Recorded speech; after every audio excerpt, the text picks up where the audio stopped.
அது ஒரு அழகிய மலை கிராமம். சுத்தி பச்சை பசேல்னு எப்பவுமே குளிர்ச்சியா இருக்கும். இவதான் செம்பருத்தி. இப்ப தம் போட்டா பிரியாணி நல்லா உதிரி உதிரியா வரும். என்னம்மா செம்பருத்தி பிரியாணி செய்யற போல? பிரியாணி வாசனை தெரு வரைக்கும் வருது. ஆமா அத்தை, வாங்க பிரியாணி ரெடி ஆயிடுச்சு, எல்லாரும் சாப்பிட போலாம். பிரியாணி செய்யறதுல என் மருமகளை அடிச்சுக்க ஆளே இல்ல. ஆமா செம்பருத்தி, பிரியாணி டேஸ்டா இருக்கு. என்னங்க ஆச்சு? நாளைக்கு வட்டி காசு ரெடி பண்ணிட்டீங்களா? அது மட்டும் இல்ல, வீட்டுக்கு பொருள்லாம் வாங்கணும்னு சொல்லியிருந்தேன்ல. இல்ல செம்பருத்தி, ரெடி பண்ணிட்டே இருக்க. இந்த மாசம் ரொம்ப டைட்டா இருக்கு. நம்ம வருமானம் அப்படியே இருக்கு, ஆனா செலவு மட்டும் கூடிட்டே இருக்குங்க. இப்படியே போனா குடும்பத்தை எப்படி நடத்துறது? அந்த ராத்திரி செம்பருத்தி அவ குடும்ப நிலைமைய நினைச்சு கவலைப்பட்டுட்டு இருந்தா. என்ன செம்பருத்தி, குளிர்ல வெளியே உட்காந்துருக்க? இல்லங்க, நம்ம குடும்ப சூழ்நிலைய பத்தி தான் யோசிச்சுட்டு இருக்கேன். அப்போ திடீர்னு செம்பருத்திக்கு ஒரு ஐடியா வந்துச்சு. ஏங்க, எனக்கு ஒரு ஐடியா. நம்ம ஏன் ஒரு பிரியாணி கடை போடக்கூடாது? அதுக்கெல்லாம் எங்க செம்பருத்தி காசு இருக்கு? இருக்கிற காசை வச்சு ஒரு குட்டி கடை போடுவோங்க.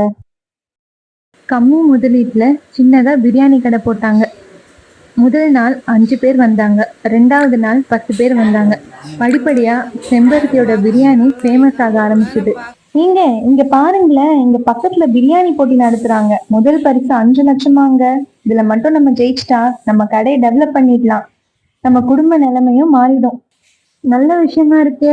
ஆனா அதுல பெரிய பெரிய செஃப் எல்லாம் வந்து சமைப்பாங்கல்ல, நம்மளால ஜெயிக்க முடியுமா? பரவாயில்லைங்க, நாம ஏன் மத்தவங்கள பத்தி கவலைப்படணும்? நாம நம்ம வேலையை கரெக்டா பண்ணுவோம். பிரியாணி போட்டியும் வந்துச்சு.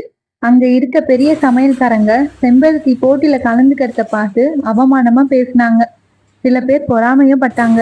அதெல்லாம் கேட்டுட்டு இருந்த செம்பருத்தி வருத்தத்தோட நடந்து போயிட்டா. பிரியாணி போட்டி ஸ்டார்ட் ஆகும்போது கொஞ்ச நேரத்துக்கு முன்னாடிதான், ஐயோ, என்னோட ரகசிய மசாலா பைய காணுமே, எங்க போயிருக்கோம்? நேரம் வேற ஆயிட்டே இருக்கு. என்ன வந்தாலும் நாம பின்வாங்க கூடாது. அம்மா சொன்ன மசாலா பொருள் அளவுதான் எனக்கு நல்லா தெரியுமே. இருக்கிற மசாலா பொருளை வச்சு நானே ரகசிய பொடிய சீக்கிரம் ரெடி பண்ணிடுறேன். மறுபடியும் இது என்னடா? என்னோட அடுப்போட கேஸ் மட்டும் காலி ஆயிடுச்சே, இப்ப என்ன பண்ணுவேன்? செம்பருத்தி சுத்தி பார்த்தா. அட, அங்க விறகு கட்டை இருக்கே, அதை தீ மூட்டி பாரம்பரிய முறையில சமைப்போம். செம்பருத்தி பிரியாணி சமைச்சு முடிச்சா. போட்டியோட ரிசல்ட்டையும் அறிவிக்க ஆரம்பிச்சாங்க. 3வது பரிசு கமலா, 2வது பரிசு ராமு. எங்க 3வது பரிசு 2வது பரிசு சொல்லிட்டாங்க, முதல் பரிசு மட்டும்தான் இருக்கு. நாம வருவோமா? என்கிட்ட நம்பிக்கையா பேசிட்டு நீயே இப்ப நம்பிக்கை இல்லாம பேசுற. இது பாப்போம். முதல் பரிசு செம்பருத்தி. எனக்கு என்ன சொல்லணும்னு தெரியல. ஒரு மாசத்துக்கு முன்னாடி வரைக்கும் நான் யாருன்னு பக்கத்து தெருவுல கேட்டா கூட நிறைய பேருக்கு தெரியாது. ஆனா இப்போ செம்பருத்தி மலை பிரியாணினா ஓரளவுக்கு நிறைய பேருக்கு தெரிய வந்திருக்கு. இந்த போட்டியில நான் ஜெயிப்பேனான்னு எனக்கு என் மேலேயே சந்தேகமா இருந்தது. ஆனா அது எல்லாத்தையும் ஓரமா வச்சு என்னால என்ன பண்ண முடியுமோ அதுல கவனத்தை செலுத்தினேன். நான் தனியால இதை ஜெயிக்கல, என் குடும்பம் என் கூட உறுதுணையா இருந்ததாலதான் என்னால இந்த போட்டியில ஜெயிக்க முடிஞ்சது. இந்த சமையல் போட்டியில எனக்கு நிறைய தடங்கல்கள் வந்தது. அதெல்லாம் தாண்டிதான் நான் இந்த முதல் பரிசை வாங்கியிருக்கேன். இதுல இருந்து நான் என்ன கத்துக்கிட்டேன்னா, இவ்வளவு தடைகள் வந்தாலும் தன்னம்பிக்கையும் கடின உழைப்பும் இருந்தா நம்மளால என்ன வேணாலும் சாதிக்க முடியும். நன்றி.